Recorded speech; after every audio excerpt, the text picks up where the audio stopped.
Hello dear student, स्वागत है आप सभी का किरोशा एकेडमी के इस ऑनलाइन यूट्यूब प्लेटफॉर्म पे। तो जल्दी से सभी जुड़ जाइए। आज हम लोग दोबारा से पेज सीरीज के अंदर इंपॉर्टेंट एमसीक्यू जो आपके आरआरबी, सीसीआरयूएम और एसवीआईएमएस में इंपॉर्टेंट एमसीक्यू यहाँ पे ओबीजी के पढ़ने जा रहे हैं। तो चलिए स्टार्ट करते हैं एमसीक्यू की इस सीरीज को। इससे पहले अगर आपने अभी तक किरोशा एकेडमी का ऐप डाउनलोड नहीं किया है तो कर लीजिए। अप्रूवल आ गया है वैकेंसी का, 372 वैकेंसी है नर्सिंग सुपरिटेंडेंट की। तो अगर आप प्रिपरेशन करना चाहते हैं तो अभी से शुरू कर दीजिए, क्योंकि बहुत जल्द इसका नोटिफिकेशन जो है वो आ जाएगा और अगस्त में बिल्कुल इसका नोटिफिकेशन आ जाएगा और इसका एग्जाम भी नवंबर तक आपके हो जाएगा। तो उससे पहले अपने आप को प्रिपेयर करने के लिए कोर्स अवेलेबल है। इसके साथ में आपको जो जीके, रीजनिंग, मैथ, ये सारी चीजें भी इस कोर्स में इंक्लूडेड है। एमसीक्यू क्रैश कोर्स है और इसके साथ में आपको जो है वो टेस्ट सीरीज भी मिलेगा जो आरआरबी के पैटर्न पे बना हुआ है। पुराने पेपर अगर आपको चाहिए, अलग से मॉडल पेपर चाहिए तो भी मिल जाएंगे आपको, वो भी आपको किरोशा एकेडमी की ऐप पर मिलने वाले हैं। तो जल्दी से ऐप को डाउनलोड कर दीजिए और अपनी प्रिपरेशन को और भी ज्यादा बेहतर बनाइए। और हाँ, किरोशा एकेडमी की हमारी एक बुक है जो आप नर्सिंग सुपरिटेंडेंट की अगर तैयारी कर रहे हैं, ठीक है, तो उसके लिए बहुत ही ज्यादा यूजफुल है। इसमें एम्स के पुराने पेपर भी हैं, लेटेस्ट रनिंग सिलेबस है। एम्स के जो एक्सपर्ट है उनके द्वारा ही इसको बनाया गया है। हमारे जितने भी टीचर आप यहाँ पे देखेंगे, सारे के सारे टीचर जो है वो सिलेक्टेड कैंडिडेट हैं। तो चलिए, उनके द्वारा ही ये बुक को बनाया गया है। तो if you want to buy this book तो आपको जो है वो इसी नंबर पे जो है वो कांटेक्ट करना है। और हाँ, ये बुक जो है नर्सिंग सुपरिटेंडेंट ही नहीं, आपके nursing tutor, associated professor, assistant professor, SNO की प्रिपरेशन अगर आप कर रहे हैं तो भी ये आपके लिए यूजफुल रहेगी। क्लियर है? तो आपको लेना है तो आप कॉल कर सकते हैं हमें। तो चलिए स्टार्ट करते हैं एमसीक्यू की सीरीज को। आज का हमारा एक और नया टॉपिक यहाँ पर हम लोग डिस्कस करने वाले हैं और यहाँ पे हम लोग देखेंगे कि एंटीनेटल विजिट के बारे में आपको यहाँ पे इंपॉर्टेंट इंफॉर्मेशन मिलेगी। प्लस उसके साथ में आपको यहाँ पे बेसिक जो आपका है, बेसिक से लगा के जो भी इंपॉर्टेंट चीजें हैं प्रेगनेंसी के टाइम पे, ऑर्गेनोजेनेसिस वगैरह, उसके बारे में भी हम लोग यहाँ पर डिस्कस करने वाले हैं। तो चलिए स्टार्ट करते हैं एमसीक्यू को। पहला एमसीक्यू है, by which week are all major organ formed? 6 week, 8 week, 12 week या 16 वीक? आंसर करिएगा, क्या राइट आंसर रहेगा यहाँ पे? यस एवरीवन, सभी आंसर करिएगा। क्लास को जो है वो एक बार आपको शेयर भी करना है। बाय विच वीक और मेजर ऑर्गन, जो आपको पता है फर्स्ट ट्राइमेस्टर जो होता है उसके अंदर सारे ऑर्गेनोजेनेसिस कंप्लीट हो जाता है, यानी कि ऑर्गन जो है वो फॉर्म हो जाते हैं, तैयार हो जाते हैं। कब? जब फर्स्ट ट्राइमेस्टर होता है तब। और फर्स्ट ट्राइमेस्टर भी मैंने पिछली वीडियो में बताया था कि 5 to 8 वीक का जो टाइम ड्यूरेशन रहता है बहुत ज्यादा क्रूशियल होता है, क्योंकि इस टाइम में जो है वो ऑर्गन फॉर्म हो रहे होते हैं और इस टाइम पर टेरोटोजेनिक इफेक्ट सबसे ज्यादा होता है। तो पिछली क्लासेस भी याद रखनी है। तो यहाँ पे करेक्ट आंसर 12 वीक के आसपास सारे ऑर्गन जो है वो बन जाते हैं। तो ऑर्गेनोजेनेसिस फर्स्ट ट्राइमेस्टर में कंप्लीट हो जाता है। Next, embryo is called a fetus from? Embryo जो है उसको फीटस कब बोलेंगे, ये पूछा गया है, आंसर करिएगा। एम्ब्रियो जो है उसको फीटस तो आपको पता है 8 वीक तक हम एम्ब्रियो बोलते हैं, उसके बाद में 9 वीक से लगा के बर्थ तक जो होता है उसको हम फीटस बोलते हैं। तो यहाँ पे करेक्ट आंसर हमारा क्या रहेगा? 9th week is the correct answer. यहाँ पे हमारा रहेगा कि 9 वीक के बाद से फिर बर्थ तक हम फीटस बोलेंगे, 8 वीक तक ये एम्ब्रियो रहता है। क्लियर है? समझ में आ गया? Third day morula, 6 to 7 days blastocyst and then embryo. Next, external genitalia can usually be identified by ultrasound 8. Ultrasound से एक्सटर्नल जेनाइटल एरिया जो है वो कब हम आइडेंटिफाई कर सकते हैं? आंसर करिएगा, क्या राइट आंसर यहाँ पे रहेगा?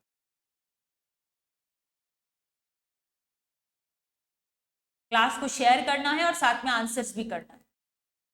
यस, तो यहाँ पे आंसर आपको पता है, ऑर्गेनोजेनेसिस ऑलमोस्ट 12 वीक तक पूरा फिनिश हो जाता है ऑर्गेनोजेनेसिस। इसीलिए यहाँ पे 12 वीक के पर हम लोग एक्सटर्नल जेनाइट यानी कि बच्चे का जेंडर कौन सा ये पता लगाया जा सकता है। हालांकि अवेलेबल नहीं है इंडिया में, इलीगल माना गया है, लेकिन डॉक्टर्स को तो पता चल ही जाता है जो सोनोग्राफी करते हैं उनको कि भाई फीमेल बेबी है या मेल बेबी। नेक्स्ट, यहाँ पे fetal movement are first detected by ultrasound 8 about? Answer करिएगा कि फीटल मूवमेंट जो है वो अल्ट्रासाउंड से सबसे पहली बार कब डिटेक्ट करते हैं? 6 वीक, 8 वीक, 12 वीक या 20 वीक? आंसर करिएगा, क्या राइट आंसर? ये हमेशा एग्जाम में क्वेश्चन कई बार मैंने देखा है और आता ही है। अल्ट्रासाउंड से फीटल मूवमेंट कब पता लगता है? हार्ट साउंड आप सुन सकते हो इलेक्ट्रॉनिक डिवाइस से। तो इलेक्ट्रॉनिक डिवाइस से हम फीटल की हार्ट रेट या हार्ट बीट जो है वो सुन सकते हैं 8 to 10 वीक में। याद रखिएगा 8 to 10 वीक, तो यहाँ पे करेक्ट आंसर 8 रहेगा। अगर रेशो में पूछा जाए तो 8 to 10 वीक पर हम इलेक्ट्रॉनिक डिवाइस से, कभी कभी ऐसा भी आता है तो इलेक्ट्रॉनिक डिवाइस से हम सुन सकते हैं। इलेक्ट्रॉनिक डिवाइस यानी कि यूएसडी एक इलेक्ट्रॉनिक डिवाइस है, और नॉन इलेक्ट्रॉनिक डिवाइस से हम 18 से 20 वीक में सुन सकते हैं। नॉन इलेक्ट्रॉनिक डिवाइस यानी कि किक के मूवमेंट मदर फील करती है, उसके साथ में फिटोस्कोप से भी हम सुन सकते हैं। तो यहाँ पे करेक्ट आंसर जो रहेगा वो बी रहेगा। नेक्स्ट है quickening is usually felt by a primi gravida at 12 week, 16 week, 18 to 20 week या 24 वीक। आंसर करिएगा क्विकनिंग। क्विकनिंग प्राइमरी ग्रेविडा में कब फील होता है? आंसर करिएगा। क्विकनिंग साइन, फीटल के मूवमेंट जो फील होते हैं मदर के द्वारा उसको हम क्विकनिंग साइन बोलते हैं, और ये फील होते हैं प्राइमरी ग्रेविडा में 18 से 20 वीक पे। मल्टी में थोड़ा सा ज्यादा आगे हो सकता है, यानी कि वो भी कभी करीबन मान लीजिए आपकी 18 वीक तक ही होता है, लेकिन प्राइमरी ग्रेविडा में थोड़ा सा डिले हो सकता है, तो 18 से 20 वीक यहाँ पे आंसर रहेगा। मल्टी ग्रेविडा है तो उसमें 16 तक भी सुनाई देता है। ठीक है, तो हर प्रेगनेंसी अलग होती है, ये बुक के हिसाब से आपका करेक्ट आंसर है। नेक्स्ट है surfactant production by fetal lung become adequate around. Surfactant जो बनते हैं लंग्स के, ठीक है, ये कब एडिक्वेट होते हैं? आंसर करिएगा।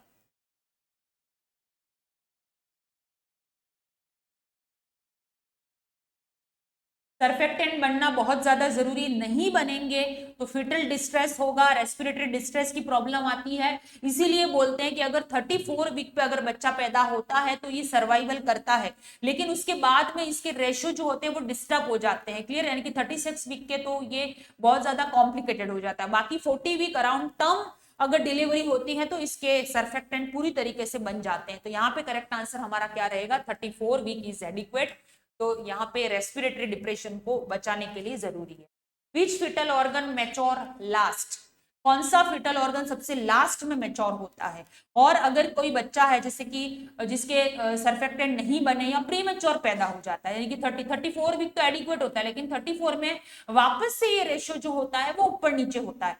तो ऐसी कंडीशन में क्या होता है कि अगर बच्चा पैदा हो जाता है प्री टर्म 36 वीक के आसपास, तो उसको क्या करते हैं, थोड़ा सा टोकोलाइटिक देके डिले करते हैं और डेक्सामेथासोन दिया जाता है ताकि उसके लंग्स जो है वो मैच्योर होने में हेल्प हो, सर्फेक्टेंट बने। ये याद रखिएगा।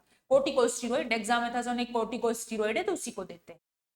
विच फिटल ऑर्गन मैच्योर लास्ट? सबसे लास्ट में कौन सा फिटल ऑर्गन जो है वो मैच्योर होता है? तो आपको पता है कि लंग्स जो होता है वो सबसे लास्ट में मैच्योर होता है। तो यहाँ पे करेक्ट आंसर, क्योंकि बच्चे में तो फिटल में लंग्स काम नहीं करते हैं। ठीक है, ये बात याद रखिएगा कि बच्चे में फिटल में जब तक वो माँ के गर्भ में है तब तक माँ सांस लेगी तभी बच्चा सांस लेगा। क्लियर है? बाकी बच्चे को ऑक्सीजन जो है वो मदर के द्वारा मिलती है। बच्चा खुद सांस नहीं लेता है 9 महीने तक, लेकिन उसके बाद में बर्थ के बाद में जैसे ही बच्चे का बर्थ हुआ बच्चा क्राई करेगा, और क्राई करते उसके लंग्स जो है वो एक्सपांड हो जाते हैं, और एक्सपांड होते ही उसकी रेस्पिरेशन खुद की स्टार्ट हो जाती है। ठीक है, तो यहाँ पे करेक्ट आंसर हमारा क्या रहेगा? C. Next, vernix caseosa primarily function to produce heat, protect fetal skin, increase fetal movement या फॉर्म एमनियोटिक फ्लूइड। आंसर करिएगा, क्या राइट आंसर यहां पर रहेगा?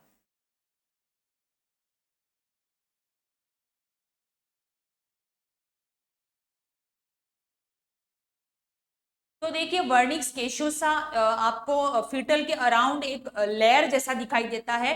ठीक है, उसी को हम वर्निक्स केशियोसा बोलते हैं। तो यहाँ पे करेक्ट, ये फीटल की स्किन को जो है वो प्रोटेक्ट करती है। तो यहाँ पे करेक्ट आंसर हमारा बी रहेगा। नेक्स्ट है लेनुगो फर्स्ट अपीयर अराउंड। लेनुगो जो छोटे छोटे हेयर वगैरह होते हैं, चीनी हेयर होते हैं बच्चे के, तो वो कब अपीयर होते हैं ये पूछा गया है। आंसर करिएगा। क्लास को शेयर करना है और आंसर भी करना है। लेनुगो, ये छोटे छोटे क्वेश्चन है लेकिन एग्जाम में आते हैं। ठीक है, तो देख कभी कभी आ भी जाते हैं वन लाइनर, तो हमें सब कुछ पढ़ना है यहाँ पे, बेसिक से लगा के टफ सब कुछ। तो आंसर करिएगा। तो देखिए लेनुगो जो होते हैं फाइन छोटे छोटे हेयर होते हैं, जैसे जैसे बच्चा जो है वो ग्रो करता है वैसे वैसे ये डिसअपियर होना स्टार्ट हो जाते हैं। तो यहाँ पे करेक्ट आंसर 20 वीक जो रहेगा वो लेनुगो फर्स्ट अपीयर। नेक्स्ट है fetal viability is generally considered from. Fetal को कब हम वायबल बोलेंगे, आंसर करिएगा।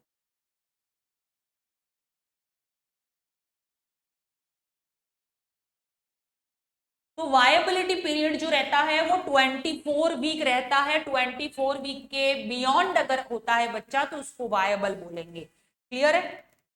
नेक्स्ट है the average fetal weight at term. Fetal का वेट एट टर्म कितना होता है, तो आपको सभी को पता है, आंसर करिएगा। फीटल का वेट जो है वो अप्रोक्स नॉर्मल वेट कितना होता है, तो नॉर्मल अगर बच्चे की वेट की मैं बात करूं इंडियन बेबी की तो 2.5 to 3 kg वेट होता है। अगर बच्चे का वेट जो है वो 2.5 से कम है तो इसको एलबीडब्ल्यू बोलेंगे। अगर बच्चे का जो वेट है वो 1500 ग्राम से कम है यानी कि 1.5 किलो से कम तो इसको very low birth weight baby बोलेंगे। अगर बच्चे का वेट जो है वो 1000 ग्राम से कम है तो उसको हम बोलेंगे extreme low birth weight baby. तो यहां पे करेक्ट आंसर हमारा क्या रहेगा 2.5। Next meconium is normally passed. Meconium जो है वो कब पास करता है बच्चा, मेकोनियम बच्चे का फर्स्ट स्टूल जो होता है उसको मेकोनियम बोलते हैं, ग्रीनिश कलर का ये होता है। आंसर करिएगा।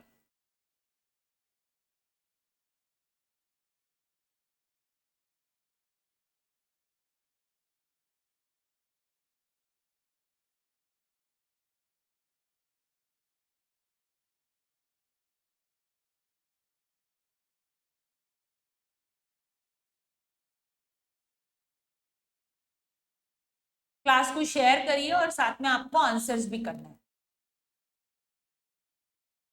तो मेकोनियम जो है वो बच्चा with in 24 to 48 hour after delivery जो है वो पास कर देना चाहिए। इम्प्लांटेशन है ड्यूरिंग फीटल लाइफ कर देगा तो फीटल डिस्ट्रेस हो जाएगा। क्या हो जाएगा, फीटल डिस्ट्रेस हो जाएगा। तो ये गलत आंसर है। तो with in 24 to 48 hour after birth जो है वो बच्चा मेकोनियम पास करता है। और अगर ऐसा नहीं होता है तो उसके एक डिजीज कंडीशन होते हैं जिसको हम हरकस स्प्रंग डिजीज बोलते हैं, कंजेनाइटल ए गैंग्लियोनिक मेगाकोलन, उसके बारे में हम बाद में डिस्कस करेंगे। ठीक है, तो यहाँ पे करेक्ट आंसर सी रहेगा। Which trimester is characterized by the most rapid fetal weight gain. कौन से ट्राइमेस्टर में सबसे ज्यादा फीटल का वेट जो है वो गेन होता है, आंसर करिएगा। क्या राइट आंसर यहाँ पर रहेगा। तो देखिए अगर हम ट्राइमेस्टर वाइज बात करें, फर्स्ट ट्राइमेस्टर में ऑर्गेनोजेनेसिस हो जाता है यानी कि सारे ऑर्गन जो होते हैं वो कंप्लीटली फॉर्म हो जाते हैं। उसके बाद में बच्चे का वेट धीरे धीरे लेनुगो हो जाता है, फिर यानी कि फाइन हेयर आते हैं, फिर धीरे धीरे उसका कंप्लीट मैच्योर डेवलपमेंट हो जाता है। और जब थर्ड ट्राइमेस्टर आता है तब बच्चे का वेट जो होता है वो रैपिडली बढ़ता है। क्लियर है। तो यहाँ पे करेक्ट आंसर हमारा क्या रहेगा, थर्ड ट्राइमेस्टर में। नेक्स्ट है ट्राइमेस्टर वाइज आपको बता दूं मैं यहाँ पे, ठीक है, 0 से लगा के 12 वीक तक फर्स्ट ट्राइमेस्टर होता है, 13 वीक से लगा के 28 वीक तक सेकेंड ट्राइमेस्टर होता है, 29 वीक से लगा के 40 या 42 वीक जो होता है उसको हम थर्ड ट्राइमेस्टर बोलते हैं। क्लियर है। Next the average crown heel length of a full term fetus is. Average crown to heel length कितनी होती है फीटस के अंदर, आंसर करिएगा। क्राउन टू हील लेंथ जो है वो हम यूएसजी के द्वारा देखते हैं बच्चे की कि भाई लेंथ कितनी है। क्लियर है। तो यहाँ पे अप्रोक्स लेंथ आपको याद रखना है, क्राउन टू हील लेंथ जो होती है बच्चे की फीटस की वो कितनी होनी चाहिए, तो 50 सेंटीमीटर। कितनी होनी चाहिए, 50 सेंटीमीटर। ये सारे नंबरिंग वाले हैं तो थोड़ा याद रखिएगा। During which week does the foetal heart begin to beat. कौन सी वीक में फीटल हार्ट जो है वो बीट करना शुरू कर देता है, हार्ट बीट आ जाती है, आंसर करिएगा। तो याद रखिएगा फर्स्ट फीटल हार्ट बीट जो आती है वो 21वें दिन आती है, 21 डे। कंसेप्शन से लगा के कंसेप्शन टू 21वें दिन जो है वो फर्स्ट फीटल हार्ट जो है वो आ जाती है।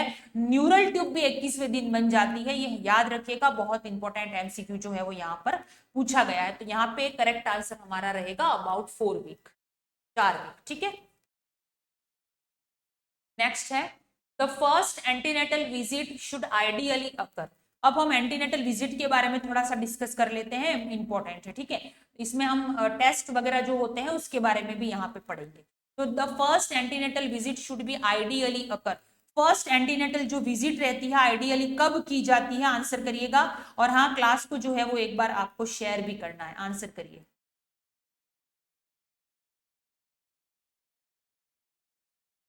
क्लास को शेयर करना है और साथ में आंसर भी करना है। Yes everyone.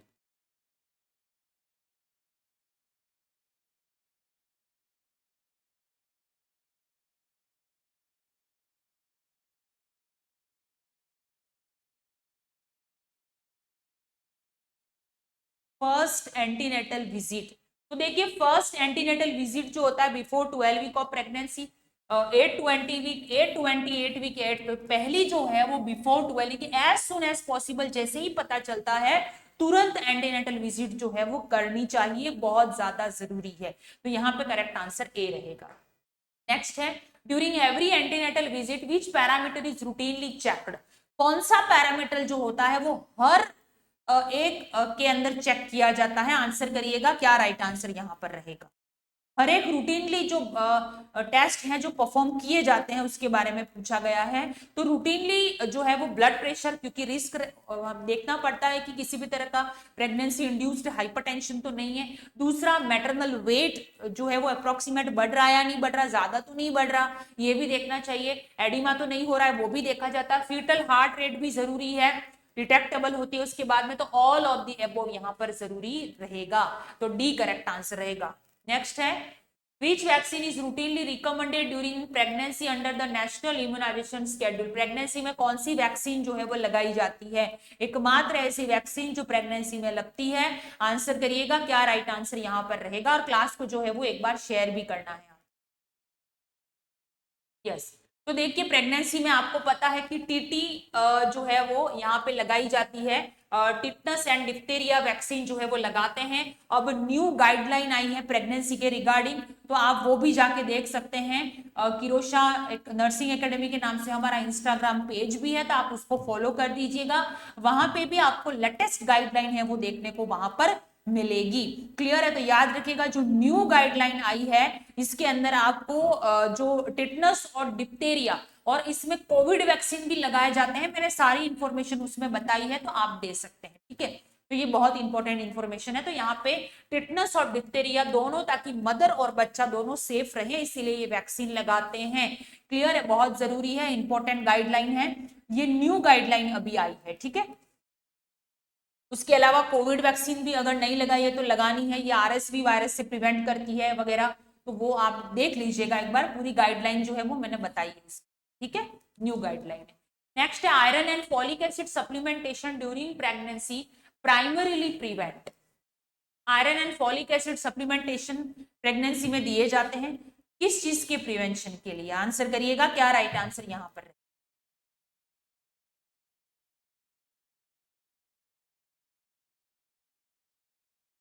सभी आंसर करेंगे और क्लास को जो है वो एक बार शेयर भी करेंगे आप। यस, तो आप सभी को पता है iron folic acid as soon as possible देनी चाहिए। कंसेप्शन होते ही आपको फॉलिक एसिड जो है वो स्टार्ट कर देना चाहिए, बच्चे के लिए बहुत अच्छा होता है, न्यूरल ट्यूब डिफेक्ट से ये बचाता है। क्लियर है? हाइपरटेंशन नहीं। Maternal anaemia and neural tube defect is the correct answer. तो यहाँ पे डायबिटीज नहीं होगा, अस्थमा भी नहीं होगा, क्योंकि प्रेगनेंसी में फिजियोलॉजिकल एनीमिया ज्यादा होता है, तो उसको प्रिवेंट करवाने के लिए जरूरी है। नेक्स्ट है which investigation is routinely performed to detect gestational diabetes. Answer करिएगा। ECG, oral glucose tolerance test, glucose screening, chest x-ray या ईईजी। आंसर करिएगा which investigation is routinely perform to detect gestational diabetes mellitus. Gestational diabetes mellitus के लिए जो है वो कब किया जाता है? तो याद रखिएगा कि 26 से लगा के 28 वीक में, क्योंकि आप अर्ली अगर करेंगे ना, अर्ली पहले अगर कर देंगे तो प्रॉपर डिटेक्शन नहीं आएगा। क्लियर है? 26 से 28 वीक में ही इसको परफॉर्म किया जाता है गैस्ट्रेशनल डायबिटीज का पता लगाने के लिए। और यहाँ पे क्या करते हैं? ओजीटीटी टेस्ट करते हैं, ओरल ग्लूकोज टॉलरेंस टेस्ट। इसमें अगर पैरामीटर जो है वो ज्यादा आते हैं, क्लियर है, नॉर्मली 72 जो हमारा फास्टिंग का अगर मैं बात करूं, रैंडम ब्लड ग्लूकोज की बात कर लेते हैं, तो रैंडम ब्लड ग्लूकोज जो है वो 126 से अगर ज्यादा आता है और फास्टिंग अगर 110 से ज्यादा आता है, तो ऐसी कंडीशन में ये हमको क्या करते हैं, इसके अंदर फिर इंसुलिन लेने की जरूरत पड़ती है। क्यों? क्योंकि इंसुलिन क्यों लेते हैं? क्योंकि यहाँ पे जो है वो आप ओरल हाइपोग्लाइसेमिक नहीं दे सकते हो, इसलिए इंसुलिन देना पड़ेगा। तो यहाँ पे ओजीटीटी टेस्ट जो है वो परफॉर्म करते हैं। कब करते हैं ये याद रखिएगा, बहुत इंपॉर्टेंट है। A blood pressure of 140/90 mm of Hg or higher during pregnancy suggests normal finding, pregnancy induced hypertension or hypertensive disorder, hypotensive या शॉक। आंसर करिएगा क्या राइट आंसर यहां पर रहेगा। क्लास को एक बार शेयर भी करिए।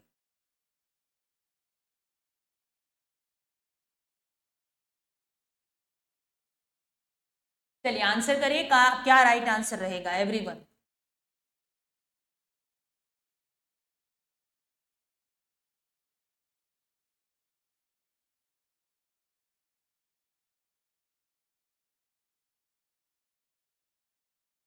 तो यहाँ पे देख लीजिए कि अगर अगर आप ब्लड प्रेशर चेक कर रहे हो 140/90 mm ऑफ Hg या उससे ज्यादा आता है, तो ये क्या नॉर्मल है? नहीं। यहाँ पे प्रेगनेंसी इंड्यूस्ड हाइपरटेंशन और हाइपरटेंसिव डिसऑर्डर, यानी कि आपको आगे जाके इस लेडी को पहले तो 20 वीक के बाद, ठीक है, आफ्टर 20 वीक अगर आपको ब्लड प्रेशर ऐसा दिखाई देता है, तो आगे जाके प्रेगनेंसी जो है वो हाई रिस्क हो सकती है। प्रेगनेंसी में प्री एक्लेम्शिया, एक्लेम्शिया जैसी कंडीशन देखने को मिलती है। ठीक है, तो यहाँ पे करेक्ट आंसर हमारा क्या रहेगा? बी। बाकी प्री एक्लेम्शिया वाला हम आगे पढ़ेंगे। Which of the following is a danger sign during pregnancy? Pregnancy में सबसे डेंजरियस साइन कौन सा होता है? Mild nausea in early pregnancy normal है, वजाइनल ब्लीडिंग, इंक्रीज एपेटाइट या स्किन पिगमेंटेशन। तो देखिए यहाँ पे प्रेगनेंसी के टाइम पे किसी भी तरह की कोई वजाइनल ब्लीडिंग नहीं होती है। अगर होती है तो तुरंत आपको डॉक्टर से कंसल्ट करना चाहिए। तो यहाँ पे डेंजर साइन जो क्या होता है? बी। बाकी pigmentation, melanin, melanocyte stimulating hormone की वजह से पिगमेंटेशन होता है। कोलेज्मा वगैरह जो होता है हम साइन में पढ़ेंगे, तो कोलेज्मा होता है, इसके अंदर स्किन में पिगमेंटेशन होता है, तो ये नॉर्मल है। ठीक है, एपेटाइट भी बढ़ती है क्योंकि बच्चा ग्रो कर रहा है, तो ऑफकोर्स एपेटाइट भी बढ़ती है। नेक्स्ट है the expected total weight gain during a normal single tone pregnancy for a woman with normal BMI is approximately. कितना वेट गेन होना चाहिए एक मदर का सिंगल प्रेगनेंसी है? तो आंसर करिएगा।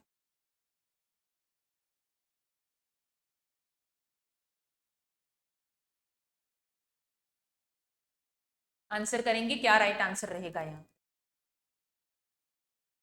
प्रेगनेंसी में, प्री प्रेगनेंसी अगर नॉर्मल बीएमआई अगर है तो अप्रोक्सीमेटली जो है वो 11.5 से 16 किलो वेट जो है वो गेन होता है। करेक्ट आंसर इस क्वेश्चन के अनुसार यहाँ पे 11.5 to 16 KG is the correct answer. Clear है, याद रखिए। बाकी फर्स्ट ट्राइमेस्टर अगर होता है तो 1 केजी बढ़ता है, सेकेंड ट्राइमेस्टर होता है तो 5 केजी बढ़ता है, थर्ड ट्राइमेस्टर होता है तो अगेन 5 केजी। इस तरह से टोटल 11 टू 13 केजी जो है वो नॉर्मली वेट गेन होना चाहिए। लेकिन यहाँ पे ऑप्शन के अनुसार अगर हम आंसर करें तो बी, सी आंसर होगा। नेक्स्ट है which nutrient is most important in preventing neural tube defect? Vitamin C, folic acid, vitamin D और calcium. Which nutrient is most important in preventing neural tube defect? Answer करिएगा क्या right answer रहेगा। कौन सा vitamin जो है वो neural tube defect, nutrient sorry, जो न्यूरल ट्यूब डिफेक्ट के लिए होता है? आंसर करिएगा क्या राइट आंसर यहाँ पर रहेगा। तो आप सभी को पता है कि फॉलिक एसिड जो होता है वो विटामिन जो एज सुन एज पॉसिबल हम स्टार्ट करते हैं, तो ये न्यूरल ट्यूब डिफेक्ट यानी कि स्पाइना बाइफिडा, एनेंसेफेली, ठीक है, ये होता है ना, स्पाइना बाइफिडा, ओकुल्टा, मेनिंगोसिल, माइलोमेनिंगोसिल, इन सब से प्रिवेंट होता है। ठीक है, क्योंकि 21वें दिन जो होती है वो न्यूरल ट्यूब फॉर्म हो जाती है, इसलिए जितना जल्दी हो सके उतना फॉलिक एसिड को स्टार्ट करते हैं। वैसे फॉलिक एसिड जो होती है बिफोर कंसेप्शन भी डॉक्टर एडवाइस करते हैं, क्योंकि ये एग, मेच्योर एग बनाने में भी हेल्प करते हैं, हेल्दी एग। नेक्स्ट है fundal height measurement is mainly used to assess. Fundal height जो होती है वो क्या चीज को असेस करने के लिए हम यूज करते हैं, आंसर करिएगा क्या राइट आंसर यहां पर रहेगा। तो फंडल हाइट, जैसे जैसे यूट्रस ग्रो करेगा समझ में आता है कि बच्चा भी ग्रो कर रहा है, क्लियर है। इसलिए foetal growth and gestational age का पता लगाने के लिए जो है वो फंडल हाइट मेजरमेंट किया जाता है। नेक्स्ट है which blood group incompatibility can lead to hemolytic disease of the newborn। अगर कौन से ग्रुप की इनकॉम्पेटिबिलिटी हो जाती है तो हीमोलाइटिक डिजीज होने के चांसेस रहते हैं न्यूबॉर्न में। आंसर करिएगा क्या राइट आंसर रहेगा यहाँ पे।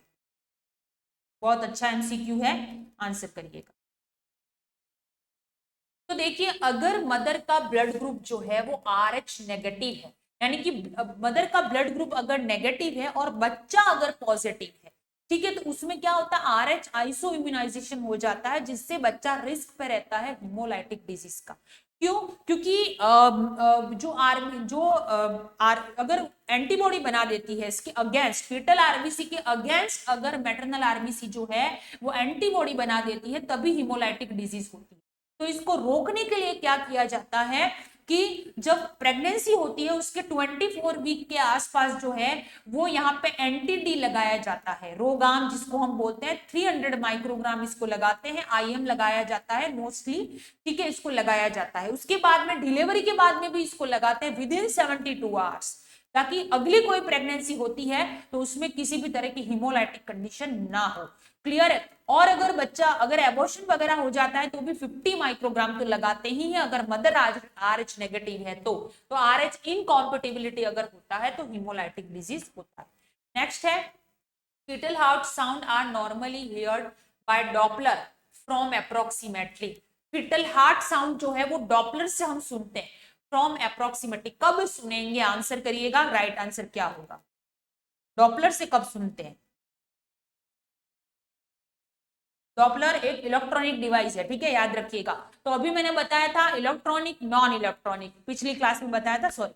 तो यहाँ पे देख लीजिए कि हम डॉपलर एक इलेक्ट्रॉनिक डिवाइस है तो 10 से 12 वीक, यूएसजी से भी हम देख सकते हैं प्लस डॉपलर से, ये इलेक्ट्रॉनिक है। फीटोस्कोप से जो रहेगा वो 18 से 20 वीक में होता है, ठीक है। तो यहाँ पे करेक्ट आंसर हमारा क्या रहेगा, B. Next electronic non electronic याद रखिएगा। नेक्स्ट एमसीक्यू है which advice should be given to a pregnant woman regarding fetal movement। कौन सी एडवाइस आप दे सकते हो फीटल मूवमेंट के रिगार्डिंग, आंसर करिएगा ignore fetal movement until labour again, report decrease और absent fetal movement immediately, fetal movement are not important, या count fetal movement only after delivery. Answer करिएगा तो फीटल मूवमेंट, फीटल के movement होते हैं वो भी बच्चे को, माँ को, मदर को ध्यान रखना जरूरी है। अगर किसी भी तरह से कम होते हैं, ज्यादा होते हैं, एक्सेस हो रहे हैं तो भी तुरंत क्या करना चाहिए, जो है वो तुरंत हॉस्पिटल में इन्फॉर्म करना चाहिए, डॉक्टर के पास जाना चाहिए। नेक्स्ट है which of the following is not a component of routine antenatal care. कौन सा कंपोनेंट नहीं है रूटीन एंटीनेटल केयर का, आंसर करिएगा क्या राइट आंसर यहां पर रहेगा। ठीक है, तो nutrition counselling, blood pressure council, health education and birth preparedness, routine सीटी ऑफ द एब्डोमेन, आंसर करिएगा क्या राइट आंसर रहेगा, नॉट अ कंपोनेंट। तो देखिए रूटीन एग्जाम में हम जो है वो बहुत सारे टेस्ट करते हैं, आपको पता है इसके अंदर, क्लियर है, बहुत सारे टेस्ट परफॉर्म किए जाते हैं। आगे हम टेस्ट के बारे में भी मैं आपको सारी चीजें बताने वाली हूं। तो यहाँ पे देख लीजिए फिलहाल न्यूट्रिशन काउंसलिंग करते हैं, ब्लड प्रेशर मॉनिटर करनी चाहिए, आगे रिस्क तो नहीं है इसका पता लगाने, हेल्थ एजुकेशन और बर्थ प्रिपेयर्डनेस भी करते हैं, लेकिन रूटीन सीटी वो भी एब्डोमेन का बिल्कुल नहीं, हाईली इमेजिन होता है, बच्चे के लिए टेराटोजेनिक इफेक्ट डालता है, क्लियर है, इसके लिए ये तो करना ही नहीं है। तो डी जो है वो यहाँ पे हमारा राइट आंसर रहेगा, क्लियर है, समझ में आ गया है। यहाँ पे नेक्स्ट आगे बढ़ते हैं कि the primary objective of antenatal care is to determine the sex of the foetus, B detect and manage high risk pregnancy early, या इंक्रीज मैटरनल वेट ओनली, या रिड्यूस लेबर पेन, आंसर करिएगा the primary objective of antenatal care. Antenatal care में अगर कोई mother जाती है, उसके सारे टेस्ट होते हैं, यानी कि कोई डिस्टर्बेंस तो नहीं है, सारे टेस्ट उसके इसमें सीबीसी से लगा के एचबी, थायराइड, उसके अलावा blood group, blood pressure, nutrition का सारे टेस्ट जो है वो इसमें परफॉर्म किए जाते हैं, शुगर टेस्ट टाइम पे करते हैं। प्लस तो यहाँ पे जो है वो क्यों किया जाता है, ऐसा क्यों जरूरी है, सेक्स को यानी कि जेंडर डिटर्मिनेशन तो अलाउड ही नहीं है, तो ये होगा ही नहीं। मैटरनल वेट ओनली नहीं, लेबर पेन नहीं, यहाँ पे detect and manage high risk pregnancy, इसीलिए एंटीनेटल जरूरी है। मतलब देखिए, अगर पहले पता चल जाएगा कि हाँ इसकी बीपी बढ़ी हुई है, पहले पता चल जाएगा कि इसमें शुगर बढ़ा हुआ है, तो इसको मैनेज करने में हेल्प होती है। इसीलिए एंटीनेटल विजिट जो है वो बहुत ही ज्यादा इंपॉर्टेंट है। क्लियर है? यस। सो यहाँ पे कोर्स अवेलेबल है किरोश एकेडमी के प्लेटफॉर्म पे। Nursing subject, GK, current affair, aptitude मिलेगा, रीजनिंग मिलेगा, रेलवे पैटर्न के एमसीक्यू मिलेंगे, full length mock test and detail solution मिलेगा। इस कंप्लीट कोर्स में लाइव क्लासेस रहेंगी, रिकॉर्डेड भी मिलेगा, एमसीक्यू बेस्ड होगा, प्रीवियस ईयर क्वेश्चन मिलेंगे और एग्जाम पैटर्न पे प्रॉपर फोकस किया गया है। तो अगर आप भी लेना चाहते हैं तो जरूर ले सकते हैं। बस आपको हमारे ऑफिशियल नंबर जो है मैंने बताए थे यहाँ पे, तो इस नंबर पे आप जो है वो हमें कांटेक्ट कर सकते हैं। यहाँ पे आपकी सारी क्वेरी के जवाब जो है वो आपको मिल जाएंगे, ठीक है ना। सो और टेस्ट सीरीज भी अवेलेबल है, जिसमें ओनली आपको अगर टेस्ट चाहिए तो टेस्ट भी अवेलेबल है, हिंदी इंग्लिश दोनों में रहेगा। 10 पुराने पेपर रहेंगे, 25 मॉडल पेपर रहेगा, अनलिमिटेड अटेम्प्ट है, 1 ईयर की वैलिडिटी है, परफॉर्मेंस एनालिसिस है, और आपको मोबाइल में ही आप उसको सॉल्व कर सकते हो, ठीक है। तो टेस्ट बहुत जरूरी है। अगर आप किसी एग्जाम की प्रिपरेशन कर रहे हैं, रियल में कर रहे हैं, थ्योरी चाहे कितना भी पढ़े, लेकिन जब तक टेस्ट नहीं दोगे समझ में नहीं आएगा कि क्या पढ़ा है और याद कितना रहा है। क्लियर है? तो आई होप आपको समझ में आ गया होगा। बाकी मिलते हैं नेक्स्ट वीडियो में नेक्स्ट टॉपिक के साथ में, बैक टू बैक सारे टॉपिक कवर अप हो जाएंगे आपके। और अगर कोई ऐसा टॉपिक है जो आपको टफ लगता है, आप पहले पढ़ना चाहते हैं, तो भी आप हमें मैसेज कर सकते हैं, तो मैं कोशिश करूंगी कि उस टॉपिक को जो है वो आपके लिए पहले लेकर आ जाऊं, ठीक है ना। तो मिलते हैं नेक्स्ट क्लास में, तब तक के लिए पढ़ते रहिएगा and thank you very much.